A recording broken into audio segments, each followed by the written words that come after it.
Alors, prochain sujet, on va parler maintenant de la radioactivité qui est reliée à la physique nucléaire. C'est en 1896, donc tout juste avant, on est toujours un peu dans la même époque que Planck en 1900, Einstein au début des années 1900 aussi, 1905 environ. En 1896, donc juste un peu avant, Henri Becquerel découvrit la radioactivité par accident en fait. Alors qu'il faisait des recherches sur la fluorescence des sels d'uranium. Donc, ne pouvant pas réaliser les expériences qu'il avait prévues pour une journée, il range ses sels d'uranium à proximité de ses plaques photo dans son tiroir. Et le lendemain, à sa surprise, en observant la plaque photographique qui a été mise en contact avec les sels d'uranium, il s'aperçoit que la plaque photographique est impressionnée, donc elle a capté une image à capter de la lumière, même si le sel d'uranium n'avait pas été soumis à la lumière du soleil. Donc, autrement dit, Becquerel, ce qu'il croyait, c'est que toute la radiation qu'émettait le sel d'uranium, c'était par fluorescence. Donc, fluorescence, ça veut dire qu'un matériau est excité par, mettons, la lumière du soleil ou par la lumière d'une lampe, peu importe. Et après ça, en étant excité, pendant que le sel d'uranium est excité, ben, il émet sa propre radiation. C'est ça qu'on appelle la fluorescence. C'est ça qui se produit, par exemple, dans un tube fluorescent. Donc, on excite le tube avec du courant, puis pendant ce temps-là, lui, ça émet de la lumière par fluorescence. Donc, mais pour ce que la fluorescence se produise, ça prend une excitation continue du matériau en question. Donc, ici, des sels d'uranium. Mais là, lui, il avait rangé ça dans son tiroir, fait que le sel d'uranium n'était pas excité par la lumière, rien. Puis, même à ça, il s'est rendu compte que, et c'est ça qui était capital, c'est que ça ici, justement, c'est une photographie de sa plaque photographique. Donc, vous voyez, elle a été impressionnée par ça ici, qui étaient justement les sels d'uranium. Et ce que ça démontrait, en fait, c'est que les sels d'uranium émettaient leur propre rayonnement sans avoir besoin d'excitation extérieure. Il n'y avait pas besoin de la lumière du soleil pour les exciter pour qu'ils émettent un rayonnement. Ils émettaient un rayonnement d'eux-mêmes. En 1897, l'année suivante, Marie Curie prend la balle au bon et choisit ce sujet pour sa thèse de doctorat. Donc, ça vient tout juste de sortir, cette histoire-là. Elle décide de faire sa thèse de doctorat là-dessus. En passant, son nom de naissance, c'est Maria Slolowska, d'origine polonaise. Ensuite, elle a été naturalisée française lorsque c'est... plus tard, elle a épousé Pierre Curie, qui lui était français, donc elle a pris la nationalité française et elle a pris le nom de Curie, elle aussi, éventuellement. Alors, Marie Curie a choisi ce sujet pour sa thèse et elle révèle les propriétés ionisantes de ce rayonnement, puis, avec son époux Pierre Curie, découvre deux éléments chimiques qui en sont à l'origine. Alors, en plus de l'uranium que Henri Becquerel avait découvert, alors, c'est-à-dire le polonium et le radium, et elle baptise cette propriété la radioactivité. En passant, donc ça lui a permis, oui, d'obtenir son doctorat, mais encore une fois, un peu comme Louis de Broglie, tu sais, la longueur d'onde des électrons, l'idée de la nature ondulatoire des électrons, des particules, ça lui a permis, en plus de gagner un prix Nobel, ben, c'était la même chose en fait pour les époux Curie. Donc, Henri Becquerel, Pierre et Marie Curie ont obtenu conjointement un prix Nobel de physique en 1903 pour leurs travaux sur la radio. Ce qui a été vraiment, vraiment, vraiment un domaine tout à fait révolutionnaire là, pour la en passant, si vous voulez savoir, j'ai fait une histoire courte avec ça, mais toute cette histoire-là de comment ça a été développé par Pierre et Marie Curie, c'était quoi la dynamique interne entre les deux époux, c'était quoi la relation qu'il y avait avec leur directeur de recherche, c'était quoi les défis auxquels ils devaient faire face. Alors, tout ça, c'est des histoires qui sont vraiment savoureuses à connaître, mais bon, évidemment, je raconterai pas tout ça ici, mais ce que je vais vous suggérer, c'est de regarder ce film. Ça s'appelle Les Pannes de Monsieur Schutz. Un film français, c'est absolument, absolument super comme film, avec Philippe Noiret, qui est un acteur absolument formidable. Alors, c'est vraiment ma suggestion. Ça vous montre de façon très, très intéressante. Bien sûr, c'est un film, donc c'est fascinant. Là. Puis on voit toute l'histoire de comment ça s'est développé, les recherches sur la radioactivité, puis la dynamique avec Pierre, Marie Curie, etc. Donc c'est vraiment, vraiment ma suggestion si ça vous tente d'en savoir plus là-dessus, c'est intéressant parce que, tu sais, dans le cours, on vous présente toujours la science, on vous dit, bon, ok, ça a été découvert en telle année, voici le résultat, voici l'application. Tu sais, on va comme à l'essentiel, là. Disons qu'on coupe les coins ronds souvent un peu sur l'historique de comment ça s'est développé, mais tu sais, c'est intéressant parce que tout ça, c'est développé par des humains. Puis la science, c'est peut-être ça c'est intéressant en fait quand on peut se rendre compte, quand on voit des histoires comme ça qui nous font comprendre que oui, tout ça, c'est des humains, il y a des erreurs qui sont faites, il y a des omissions qui sont faites, il y a des détours que, tu sais, c'est pas comme de A à Z comme on vous présente comme dans le cours, là. Tu sais, les choses sont pas toujours en ligne droite, là, straightforward, comme on pourrait dire. Donc, il y a des méandres dans les découvertes, on, on recule en arrière, après ça, on retourne en avant. Tu sais, c'est vraiment, vraiment fascinant de voir toute l'historique des découvertes. Tout ça, c'est basé sur des humains, tu sais. Fait que, des fois, à la façon qu'on le présente, on a tendance à oublier ça. Parce qu'on présente des résultats qui ont déjà été, qui ont été découverts il y a plus de 100 ans, donc qui ont été largement analysés depuis, puis tout de suite, on vous présente comme l'espèce de résultat final, mais tu sais, c'est le fun de voir de où ça vient, puis c'est quoi les humains qui sont derrière ça. Donc, puis aussi les histoires, les anecdotes qui sont derrière ça. Donc, bref, c'est vraiment ma suggestion, là, parce que si ça vous intéresse, vous allez trouver ça vraiment, vraiment intéressant, cette histoire-là. OK, donc la radioactivité. Alors, on découvre que les isotopes radioactifs émettent des rayons énergétiques pouvant exposer une pellicule photographique, comme celle de Henri Becquerel. On distingue par la suite 3 types de ces rayons ionisants. Rayons ionisants parce que justement, on dit ionisants parce que ces rayons peuvent ioniser la matière. Donc, ils peuvent leur donner des électrons ou leur enlever des électrons. Et on en découvre 3 types, dépendamment de leur comportement en présence d'un champ magnétique B. Donc ici, j'ai fait une représentation schématique là, d'une expérience qu'on peut faire. Donc ici, on a en bas une enceinte plombée. Le plomb, comme on a vu précédemment dans la section, c'est le plus gros atome stable. Et donc, c'est un très gros atome. Et par le fait même, vu que c'est un très gros atome, il y a un pouvoir de bloquer les radiations mieux que d'autres éléments. Et donc, qu'est-ce qu'on fait, c'est qu'on prend notre enceinte plombée, on creuse un petit trou ici à l'intérieur, et là, on met notre substance radioactive dans le petit trou. Alors, évidemment, je l'ai représenté en vert fluo, parce que, bon, selon les Simpsons, la radioactivité, c'est vert fluo. Mais plus sérieusement, en passant, pourquoi est-ce que, justement, on représente la radioactivité en vert fluo? Parce que, en fait, les rayons ionisants sont la radioactivité émise par une substance radioactive n'est pas vraiment verte. Faire juste une petite nuance, là. L'histoire, c'est que une des premières utilisations de la radioactivité, c'était pour mettre, mettons, sur des horloges, des cadrans de montre. Puis là, le cadran, il brillait dans le noir, ce qui était pratique. Puis sans même avoir besoin d'excitation. Donc, autrement dit, à toute heure du jour, de la nuit, juste à cause qu'il y avait la présence de radioactivité, ben, il y avait une lumière qui était émise, donc ça permettait de voir son cadran dans l'obscurité totale. Puis même si la montre avait été plongée dans l'obscurité depuis très longtemps, ça ne change rien, ça fonctionne quand même parce que ça émet sa propre lumière. Alors, dans le fond, ce qu'on utilisait, c'est qu'on utilisait un mélange de radium et de cuivre dopé au sulfure de zinc.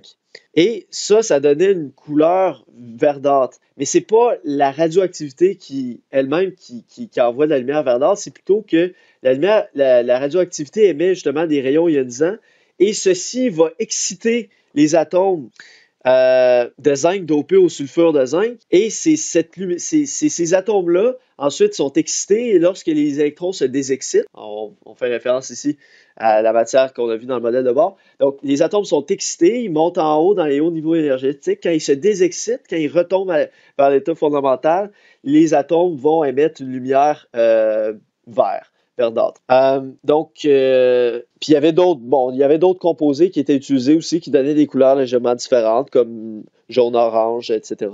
C'est ça. Mais c'est pas la radioactivité elle-même, c'est plutôt la radioactivité excite des composés et ces composés-là, ensuite, lorsque leurs électrons se désexcitent, c'est eux qui envoyaient cette lueur-là. Donc finalement, c'est un phénomène qu'on appelle la radioluminescence. On se sert de la radioactivité pour créer de la lumière, mais indirectement, avec un autre atome.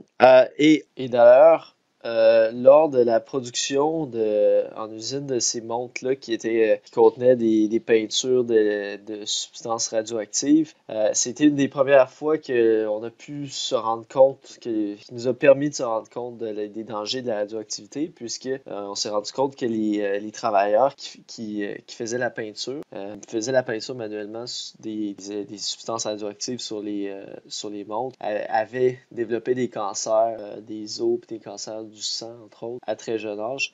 Donc, c'était un drapeau rouge, là, un signal d'alarme à ce moment-là. Puis, bon. Puis même, d'autres personnes qui ont été exposées, évidemment, c'était Pierre et Marie Curie. Donc, à cette époque-là, les dangers n'étaient pas connus. Et, bref, il y avait pas de protection adéquate. Et, d'ailleurs, Marie Curie est décédée d'une leucémie. En fait, c'est donc une leucémie radio-induite, induite par la radioactivité. Et elle pense que, en fait, à partir d'un certain, à partir de autour de 1920, elle commence à avoir des doutes comme quoi la radioactivité pourrait avoir des liens avec ses problèmes de santé, mais c'était peut-être trop tard. Donc, comment on distingue les trois types de rayons ionisants? C'est selon leur comportement en présence d'un champ magnétique. Donc, vous avez un champ magnétique B ici représenté par le X. On a vu ça, là.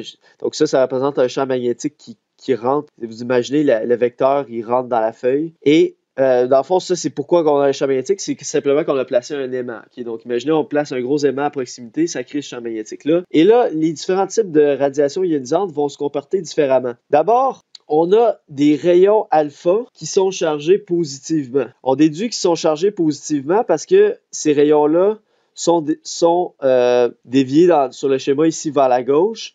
Fait que le fait qu'ils soient déviés vers la gauche, si on fait une analyse électromagnétique avec la force, on se rappelle la fameuse règle à main droite, pour savoir c'est quoi la force, le sens de la force magnétique qui va être appliquée sur une charge en mouvement dans un champ magnétique. Alors, on utilise la règle à main droite et on peut montrer que si la particule, dans ce cas-ci, dévie vers la gauche, c'est que ici elle est de charge positive, si on tient compte du sens du champ magnétique. Alors, maintenant, on le savait, Marie Curie ne le savait pas, mais maintenant on sait que les rayons alpha, en fait, c'est simplement des noyaux d'hélium 4. Donc, c'est pour ça on leur a donné à l'époque le nom rayon alpha. On ne savait pas c'était quoi, donc on l'a appelé rayon alpha. Plus tard, on a identifié ça comme étant des noyaux d'hélium 4. Deuxième type de rayon ionisant, c'est les rayons bêta. Donc, il existe deux formes. Donc, il y a les bêta-, qui sont en fait des électrons, tout simplement. Encore une fois, on ne le savait pas à l'époque, que les bêta-, c'était des électrons, maintenant on le sait. Et on a les bêta+, qui sont en fait des positrons. Donc, symbole E et E+. Alors, un positron, en fait, c'est une particule, c'est l'antiparticule, en fait, d'un électron. Vous avez peut-être déjà entendu parler de l'antimatière. Alors, quand on parle de positron, c'est de l'antimatière. C'est l'antiparticule d'un électron. Donc, en fait, c'est une particule qui a les mêmes propriétés, la même masse qu'un électron, la même charge en valeur absolue, mais qui est composé des mêmes particules, des mêmes particules élémentaires, mais qui est de charge positive. Fait que oui, on peut dire qu'effectivement, une substance radioactive, ça fait de l'antimatière. Okay? C'est que l'antimatière, c'est pas juste dans la science-fiction, là, ça existe pour vrai. Puis un positron, c'est vraiment l'antiparticule d'un électron. C'est vraiment de l'antimatière. C'est vraiment incroyable, hein, mais c'est ça. C'est incroyable, mais vrai. Et finalement, on a le dernier type de rayon ionisant, c'est les rayons gamma. Alors, les rayons gamma, on les a vus, on en a parlé à plusieurs reprises, ça fait partie du spectre électromagnétique.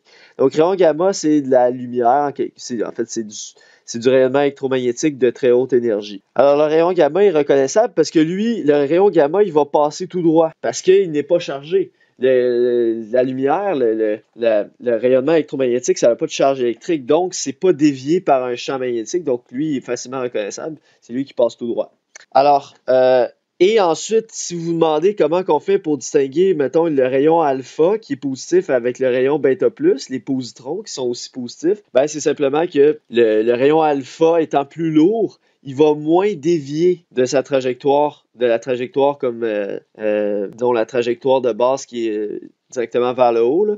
Donc, l'alpha va moins dévier de cette trajectoire-là parce qu'il est plus massif, donc il est plus dur à tourner, à faire tourner. Tandis que le bêta plus, c'est juste une petite particule de masse d'un électron, donc c'est très très léger. Donc lui, il va tourner plus, il va être plus être affecté par le champ magnétique. Puis le bêta moins, ben, c'est des électrons. Alors les électrons vont tourner de l'autre sens parce qu'évidemment, ils sont de signe inverse. Donc les rayons gamma, ben, c'est juste pour vous rappeler que les rayons gamma, c'est ceux ici. Donc, on en a parlé en fait depuis le début parce que tu sais, je dis souvent rayons gamma, c'est les plus hautes fréquences, c'est les plus hautes énergies. Alors, comment sont produits les rayons gamma? Les rayons gamma sont produits comme ça dans la nature.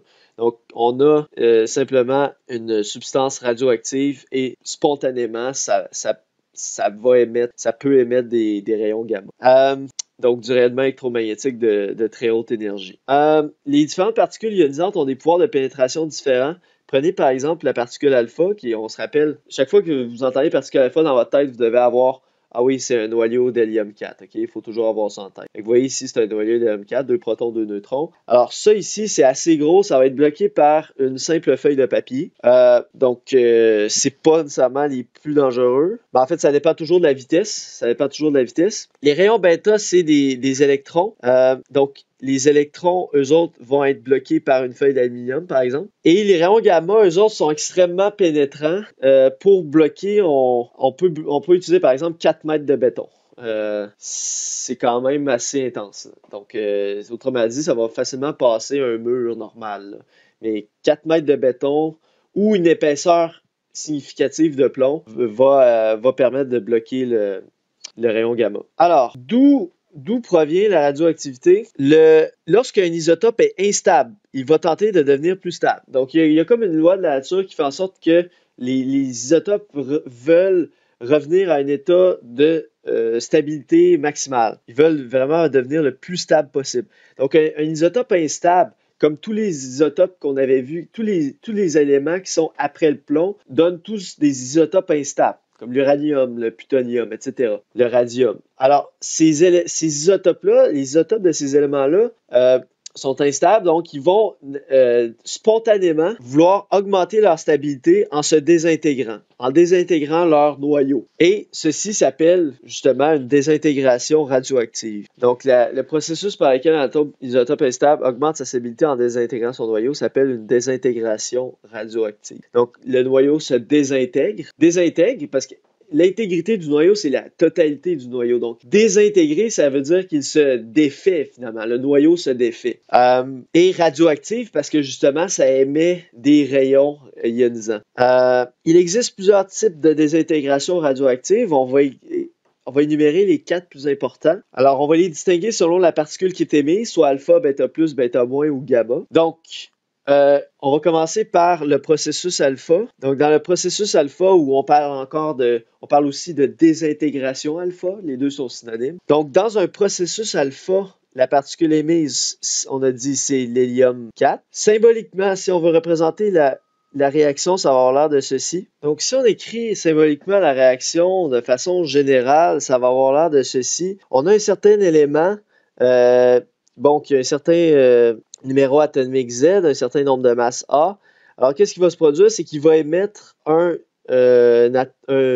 noyau d'hélium 4. Fait que ça veut dire que, dans le fond, vu qu'il sort un noyau d'hélium 4, ça veut dire qu'il a perdu 4 en termes de nombre de masses. Donc, il a perdu 4 nucléons parce que l'hélium 4 possède 4 nucléons. Fait que s'il éjecte un hélium 4, ça veut dire qu'il perd 4 nucléons. Donc, son nombre de masse est réduit de 4 unités. Et dans l'hélium 4, il y a 2 protons, donc ça veut dire que son noyau va perdre 2 protons. Donc, autrement dit, il va perdre 2 protons, il va perdre 2 neutrons. C'est aussi simple que ça. Donc, l'atome va perdre 2 protons, 2 neutrons.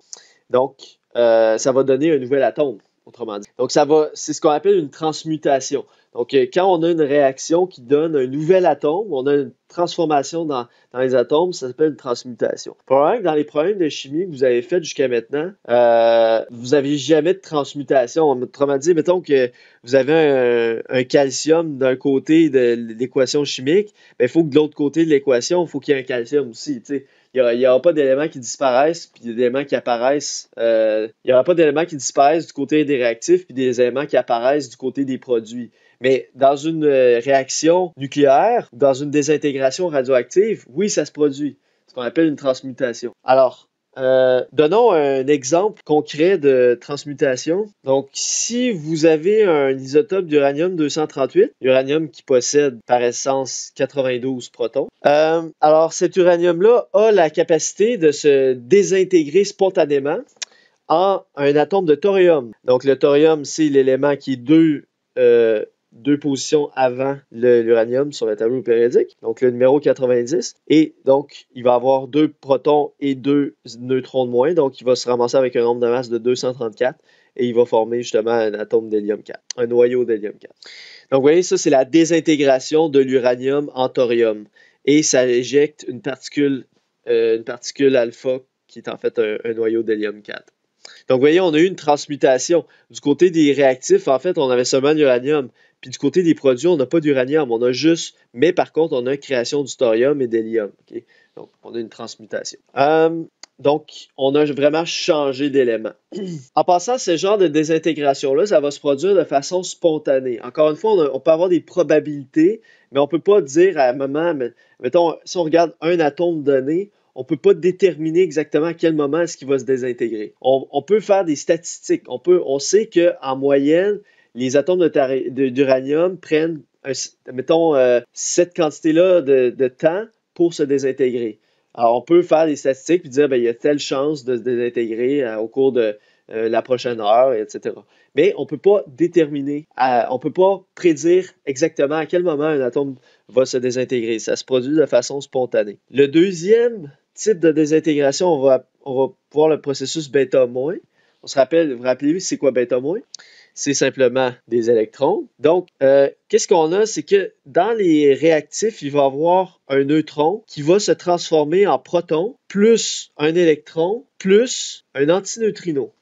Donc, le symbole ici que j'ai fait, c'est une espèce de V comme ça, ou en tout cas, je vais essayer de pas tout à fait ça, je vais dessiner comme ceci. Alors, ça, c'est... et là, je mets une barre au-dessus. Donc, en fait, quand je fais juste l'espèce de V ici comme ça représente un neutrino. Alors, un neutrino, c'est une particule élémentaire extrêmement petite, de masse non nulle, mais négligeable, et de charge électrique nulle. Okay? C'est une particule qui est extrêmement subtile. Elle peut traverser la Terre au complet sans problème. Okay? C'est une particule extrêmement, extrêmement subtile. On peut les capter, ces particules-là, même s'ils sont... Autrement dit, les neutrinos, c'est une particule qui interagit pratiquement pas avec la matière. Donc, autrement dit, si vous avez un gros faisceau de neutrinos sur vous, en fait, vous avez des faisceaux de neutrinos sur vous présentement, puis on s'en rend pas compte, ça change rien parce que ça n'interagit pas vraiment avec la matière ou extrêmement faiblement. Donc, ça veut dire que on le sent pas, puis il n'y a aucun moyen de voir directement ces particules-là. C'est des particules microscopiques. Mais on sait qu'ils existent. Puis on peut les capter dans des appareils spéciaux, mais vous irez voir ça, là, si vous voulez, googler ça sur Internet, les neutrinos, comment on fait pour capter ça. C'est par exemple des immenses bassins. C'est vraiment, c'est flyé, là. C'est futuriste, là. Les appareils, les installations qui permettent de capter les neutrinos, c'est gigantesque, premièrement, puis c'est vraiment flyé, là. On pourrait même pas imaginer ça, en fait. Donc, vous irez voir ça si vous voulez. Alors, ça, c'est le neutrino. Mais quand je mets la barre au-dessus, ça devient l'antineutrino. C'est encore une fois l'antiparticule du neutrino. C'est la particule d'antimatière qui correspond au neutrino. Donc encore une fois, oui, on a vraiment création d'antimatière lors d'une désintégration. C'est fascinant, mais oui, c'est le cas.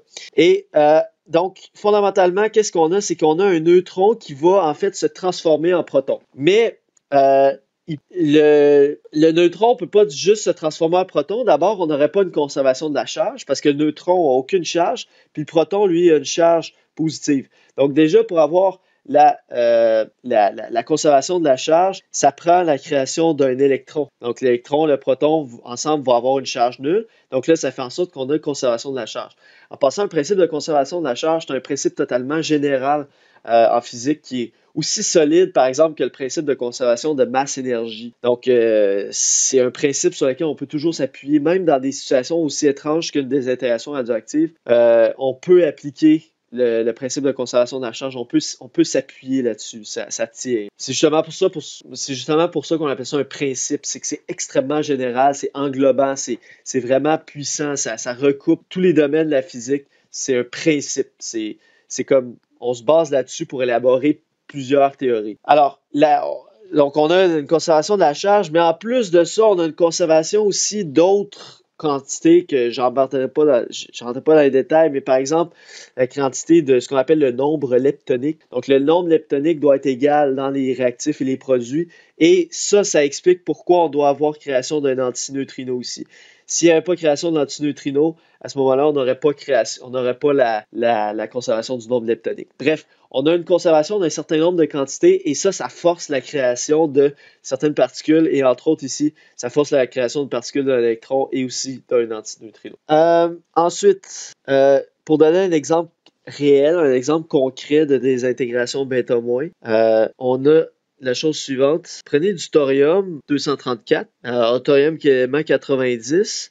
Celui-ci va avoir spontanément la tendance de se désintégrer en palladium-234. Le palladium qui est l'élément au-dessus du thorium, donc l'élément 91, l'élément après le thorium, plus justement un électron, plus là, je déborde de la case, là. Donc, au besoin, vous aurez juste à faire une flèche quelque part. Donc, plus l'électron et plus l'antineutrino. Donc, encore une fois, voyez-vous, on a une transmutation. On part avec du thorium, on finit avec du palladium et deux petites particules. Un électron et un antineutrino. Donc, voyez-vous, on a comme avancé d'un dans le tableau périodique, carrément, là. On a vraiment passé à l'élément suivant. Donc, lorsqu'on a un processus bêta-, on avance de 1 dans le tableau périodique. Tandis qu'avec le processus alpha, on recule de 2. Voyez-vous, on est parti de l'élément 92, on a fini avec l'élément 90.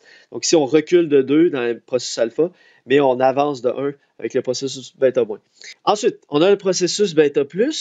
Alors, ici, on a l'émission d'un positron, E+, l'antiparticule d'un électron, la particule d'antimatière d'un électron, c'est vraiment flyé. Et là, on part avec, c'est l'inverse en fait, on part d'un proton et ce proton-là se transforme en neutron. Mais encore une fois, pour avoir la conservation de la charge, ici, le proton a une charge positive. Donc, pour avoir une conservation de la charge, ça prend une création d'une particule positive parce que le neutron, lui, n'en a pas. Donc, il faut créer une particule positive pour compenser. Ça va être justement le positif. En passant, certaines personnes, dans la littérature, des fois, on voit positon et des fois positron. Alors, nous, dans le livre, et ce que moi j'utilise, c'est positron. Mais les deux noms existent. Et c'est pas tout, par contre, il va avoir aussi création d'un neutrino, cette fois-là. Donc, cette fois-ci, c'est pas un antineutrino comme on avait ici, ça va être vraiment un neutrino. Symbole, c'est une espèce de... Je pense que c'est... En fait, pas je pense, je suis certain, ce symbole ici, c'est... en fait, c'est la lettre grecque nu. Ça se prononce nu. Donc, c'est l'équivalent... Mais c'est comme un V, en fait, là, dans notre langue. Fait que c'est... Dans notre alphabet, donc ça peut porter à confusion. C'est pour ça on le trace de façon un peu particulière, un peu pour le distinguer du V normal, là. Mais c'est ça, c'est la lettre grecque nu. Nu comme neutrino, justement. Donc, ici, on donne un exemple concret de ceci. On pourrait parler, par exemple, du potassium 40, le potassium qui est l'élément 19, qui va se transformer en argon de façon spontanée, qui est l'élément 18, et l'argon 40, et plus la création d'un positron, plus la création d'un neutrino. Donc, ça, c'est un exemple de processus bêta+. Donc ici, c'est l'inverse. On recule d'une position dans le tableau périodique. On passe de l'élément 19 à l'élément 18. Vous voyez? On recule d'une position. Encore une fois, le neutrino, il est créé pour pouvoir atteindre pour pouvoir respecter le principe de conservation du nombre leptonique. Je ne rentrerai pas dans. Le potassium 40, quand on dit le potassium, ça vous fait penser à quoi? Je donne un indice, quel aliment, quel fruit vous a-t-on dit contenait du potassium? Même qu'il est bon parce qu'il contient du potassium. Quel fruit est bon à manger parce qu'il contient du potassium? Je suis sûr que vous avez déjà entendu ça. La banane, n'est-ce pas? C'est une chose qu'on entend souvent, mange des bananes, ça contient plein de potassium. C'est tout à fait vrai. La banane contient une quantité significative de potassium et à travers ces atomes de potassium, une certaine quantité sont des atomes de potassium 40. Et le potassium 40, c'est un isotope radioactif, comme vous voyez ici. Donc, le potassium 40, c'est un isotope instable, donc il va augmenter de façon spontanée sa stabilité en se transformant en un atome d'argon et en émettant un positron et un neutrino. Ça veut dire qu'imaginez-vous donc que dans votre banane, tout ça se passe, littéralement. Là. C'est ça ici, là, potassium 40 se transforme en argon plus positron plus neutrino. Là. Tout ça, ça se passe dans une banane. C'est quand même incroyable. Là. C'est fou. Là. C'est fou là, d'imaginer ça. Cette transformation-là de potassium 40 en argon, en positron et en neutrino se passe dans une banane. Donc, ça passe dans votre bouche quand vous la mangez, ça passe ensuite dans vos intestins. Okay? C'est pour vous dire que ce que je veux vous dire, je veux pas lancer le message que les bananes, c'est dangereux parce qu'il y a des isotopes radioactifs. C'est pas du tout ça mon message. Mon message, c'est plutôt l'inverse. C'est que la radioactivité, c'est un phénomène naturel qui se produit naturellement. Et, par exemple, ça se produit dans une banane, dans les atomes de potassium d'une banane. Mais pas juste dans une banane. Mettons, dans vous-même, vous êtes composé de carbone. Tous les organismes vivants sont composés en partie, une plante, un chat, n'importe quoi, c'est composé en grande partie, en bonne partie de carbone. Puis, il y a une certaine proportion du carbone, pas la majorité du carbone, mais une certaine proportion du carbone, c'est du carbone 14. La majorité du carbone, c'est du carbone 12, qui est un isotope stable. Mais une petite proportion du carbone, c'est du carbone 14, qui est un isotope instable, radioactif, qui va se désintégrer au bout d'un certain temps, en émettant justement des rayons ionisants et des antiparticules. Donc, le carbone 14 qui vous constitue, en fait, va naturellement se désintégrer selon le processus bêta-. Donc, votre carbone 14, il va émettre le carbone 14 qui compose votre corps, qui compose les bananes, qui compose votre plante, qui compose votre chat, peu importe. Les petits atomes de carbone 14, on en contient tous une grande quantité. On a tellement d'atomes qui nous constituent qu'on a beaucoup d'atomes de carbone, puis à travers ceux-là, il y a une certaine proportion, c'est du carbone 14. Donc vous avez beaucoup d'atomes de carbone 14, énormément d'atomes de carbone 14 dans vous, dans tous les objets, dans tous les animaux, etc. Alors, il y a vraiment ce phénomène-là se produit à l'intérieur de vous. Donc, il y a vraiment, en fait, on a création d'azote. Le carbone va se transmuter en azote. Il y a création d'une particule bêta- et d'un antineutrino. Fait que, présentement, ça se passe sur vous. Présentement, vous émettez des antineutrinos qui sont issus de la désintégration de vos atomes de carbone 14. Votre plante à côté a fait la même chose. Ces atomes de carbone 14 se désintègrent en azote et en créant des électrons, des antineutrinos. C'est naturel. La radioactivité, c'est un processus naturel. Elle devient dangereuse seulement lorsqu'on reçoit des doses. Tout est une question de dose. Quand on reçoit une dose qui est trop élevée, c'est là que ça devient dangereux. Une dose trop élevée de rayons ionisants, de particules bêta-, bêta+, alpha et gamma. Donc, quand on reçoit ça en grosse dose, c'est là que ça devient plus dangereux. Mais essentiellement, c'est un processus naturel, la radioactivité. Puis ce que je vous dis, là, que le fait que nous-mêmes, on a des atomes qui se désintègrent, c'est pas à cause de la pollution ou des centrales atomiques. Là. Ça n'a rien à voir. C'est vraiment, ça a toujours été comme ça, puis ça va toujours être comme ça. L'atome on va toujours être composé essentiellement en grande partie de carbone, et le carbone va toujours avoir des atomes de carbone 14 radioactifs. Donc, c'est quand même assez ahurissant. Donc, je trouve ça vraiment, vraiment fascinant parce que c'est de réaliser que ça, là, ça se passe dans une banane. C'est quand même, c'est fou, là. Il se passe des choses, là. Il se passe des choses, là. Comme dirait André Sauvé, tout ça, ça se passe, là. Ça arrive, là. Ça se passe dans une banane. C'est incroyable. Fait que dans votre banane, vous avez une transmutation en argon et vous avez des neutrinos qui sont créés. Puis tout ça se passe à l'intérieur de vous aussi parce que nous autres aussi, on contient une certaine quantité de potassium. Donc tout ça se passe à l'intérieur de nous aussi. Fait que c'est incroyable. C'est fou, là. OK, je vais prendre une petite pause ici. On revient ensuite pour la dernière processus de désintégration.